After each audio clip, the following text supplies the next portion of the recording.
वक्त मैं नोएडा सेक्टर 135 में हूं और सेक्टर 135 में मैं उसी सलून के बाहर खड़ी हूं जहां पर रुचिका सिंह, ये लड़की, आप देखिए, अगर आप देख पा रहे होंगे, कैमरामैन अगर इस पर जूम करेंगे तो ये रुचिका सिंह हैं जो कि जंतर मंतर पर प्रधानमंत्री नरेंद्र मोदी को गाली दे रही थी और साथ ही अभद्र भाषा का इस्तेमाल कर रही थी। तो बताया जा रहा था नोएडा सेक्टर 135 में वो एक सलून में काम करती है, तो उसी सलून के बाहर इस वक्त मैं खड़ी हूँ। ये सलून है माई टाइम यूनिसेक्स सलून। इस सलून में रुचिका सिंह आया करती थी और यहाँ पर काम करती थी। तो इस सलून के जो ओनर हैं उनसे अंदर चल के बात करते हैं और जानते हैं कि रुचिका सिंह कब यहाँ आई थी और क्या काम करती थी। आइए मेरे साथ। तो जिस सलून में रुचिका सिंह आई थी उसके मालिक मेरे साथ हैं, टीपी त्रिपाठी जी। सर, रुचिका जिसकी मैंने आपको फ़ोटो दिखाई थी, जो जंतर मंतर पर गाली गलौज करती हुई वायरल हो रही है प्रधानमंत्री मोदी को, क्या वो यहाँ काम करती थी? नहीं, काम नहीं करती थी, काम सीखने आती थी। वो नेल्स का काम सीखने आती थी और हमारे ख्याल से 1 हफ्ते या 10 दिन आई होगी। 1-2 घंटे की उसकी मतलब ट्रेनिंग थी और वो आधार कार्ड हमें दी नहीं।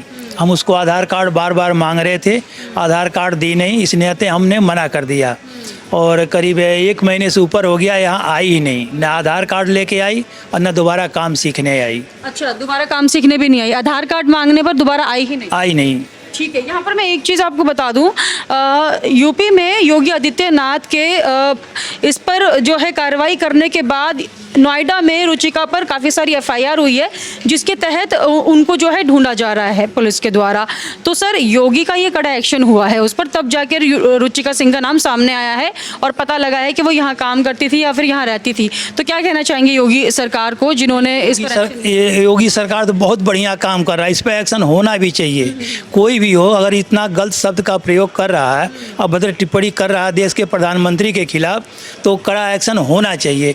लेकिन आपको मैं एक चीज़ बता दूं, यहाँ जब मैं उससे पूछा था तो अपना नाम यहाँ मैंसिल बताई थी। मैंसिल बताई थी। अच्छा, ठीक है, रुचिका नहीं बताई थी? नहीं, रुचिका सिंह नहीं बताई थी, वहाँ मैंसिल जैन करके बताई थी। तभी मैंने उससे आधार कार्ड मांगा, तो 2-4 दिन तो कहीं आजकल करते रही और 1 हफ्ते बाद मैंने कड़ा एक्शन लिया। हमने कहा या तो आधार कार्ड ले आओ, नहीं काम सीखना बंद करो। तब से 1 महीने से ऊपर हो गया, आई नहीं, न आधार कार्ड दी, न यहाँ पे आई। तो नाम भी गलत बताई, आधार कार्ड भी नहीं दिया है? आधार कार्ड तो दी नहीं, यहाँ पे अपना नाम मैंसिल बताई थी। हाँ, मैंसिल जैन। अच्छा, तो आपने सर इसका वीडियो देखा होगा, जंतर मंतर पर कैसी अभद्र भाषा का इस्तेमाल कर रही थी। क्या कहेंगे आप इस लड़की को? नहीं, बहुत गलत बात है। ऐसी तो लड़की हो या लड़का, उनको तो कड़ी से कड़ी सज़ा मिलनी चाहिए, क्योंकि देश का प्रधानमंत्री, जिसको हमारे देश की आधे से ऊपर जनता भगवान मानती हैं और हैं भी मोदी जी उस लायक, ठीक है ना। और ऐसे गलत शब्द का प्रयोग तो करना ही नहीं चाहिए था। पता नहीं कैसे कैसे इनको इतनी सुविधा देने के बाद भी ऐसे अभद्र टिप्पणी कर रही हैं। इनको तो हमारे भी हिसाब से कड़ी सज़ा मिलनी चाहिए। आपको लगता है कि ये जो रुचिका सिंह है, जिनका नाम पता नहीं असली क्या है, रुचिका सिंह है भी कि नहीं, ये नीट की परीक्षा की तैयारी कर रही थी, ये नीट स्टूडेंट कहीं से थी? नहीं, इसके बारे में तो हमें नहीं पता, इतनी पढ़ी लिखी लगती नहीं थी।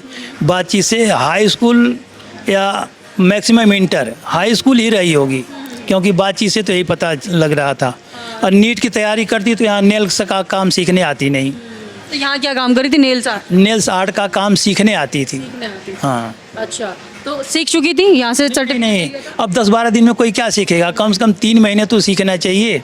अगर अपना आधार कार्ड जमा की होती तो हम उसको 3 महीना सिखलाते, ठीक है ना। और वो 8-10 दिन ही काम सीखी, फिर न आधार कार्ड दी और न सीखने आई, 1 महीने से ऊपर हो गया, चली ही गई। अच्छा, तो मतलब आपको लगा कि आप आधार कार्ड मांग रहे हैं इस वजह से वो वापस नहीं? देखिए, आधार कार्ड तो हम सबसे मांगते हैं, मैक्सिमम 1 हफ्ते की छूट देते हैं। अगर कोई आ गया, कोई कहता है गाँव में रह गया या अभी हम किसी से मंगवाएंगे, तो लेकिन 1 हफ्ते के अंदर अगर कोई हमें आधार कार्ड नहीं देता है, उसको हम जॉब से निकाल देते हैं। जबकि हमारे वहाँ जॉब करने नहीं आई थी, वो केवल काम सीखने आ रही थी। अच्छा, काम सीखने आ रही? हाँ जी। ठीक है, तो क्या कहेंगे, जैसे अभी इलेक्शन भी आने वाले हैं, तो मैं आपसे एक सवाल ये भी करना चाहूँगी कि योगी की सरकार कैसी चल रही है यूपी में, आप लोग कैसे देख रहे हो? नहीं, योगी जी तो सरकार बहुत बढ़िया है, बहुत बढ़िया है। जितना बढ़िया होना चाहिए उतना बढ़िया है। और यूपी में ऐसे ही सरकार की ज़रूरत है, ऐसी सरकार की ज़रूरत है। तो ये जो युवाओं में आजकल भ्रम फैल रहा है कि गाली गलौज करके वो लोग कूल नजर आएंगे और वायरल हो जाएंगे, ऐसे युवाओं को क्या कहेंगे? क्या सही कर रहे हैं, सही दिशा में है? नहीं, सही दिशा में तो बिल्कुल नहीं है। अगर नीट के परीक्षार्थी होते तो ऐसे शब्द का प्रयोग ही नहीं करते। उसमें तो नीट के समझ लीजिए 5% मुश्किल से रहे होंगे, क्योंकि बातचीत से पता चल जाता है ना कि ये पढ़ने वाले छात्र हैं कि ये बाहर के हैं कि किसी पार्टी से हैं, वो तो पता ही चल जाता है।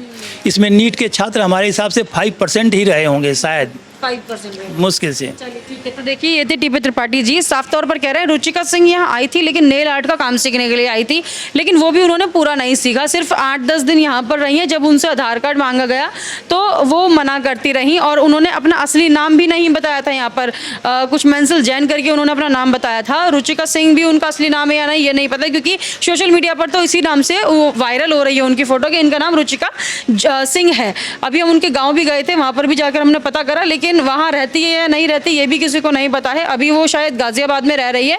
तो देखिए ये जो लड़की है 25 साल की युवती है, ये कोई युवा भी नहीं है, कोई जेंजी भी नहीं है। और ये जो नेट पेपर लीक के जो प्रोटेस्ट में शामिल हुई थी उस वक्त ये नीट की परीक्षा भी नहीं दे रही थी, और ना तो ये सर कह रहे हैं कि इतनी कोई एजुकेटेड नहीं लग रही थी। हो सकता है हाई स्कूल तक किया हो इन्होंने पढ़ाई, लेकिन इतनी पढ़ी लिखी नहीं लग रही थी बातचीत से भी, क्योंकि पता लग जाता है। और अगर नीट की तैयारी भी कर रही होती तो यहाँ पर किसी सैलून में वो नेल आर्ट का कोर्स करने के लिए नहीं आती, क्योंकि नीट के जो बच्चे हैं वो अपनी ही पढ़ाई में मग्न रहते हैं और पढ़ते हैं घर में बैठकर। तो इस तरीके के बच्चे बस सोशल मीडिया पर वायरल होने के लिए ऐसा ट्रेंड बनाते हैं, गाली गलौज करते हैं, अभद्र भाषा का इस्तेमाल करते हैं।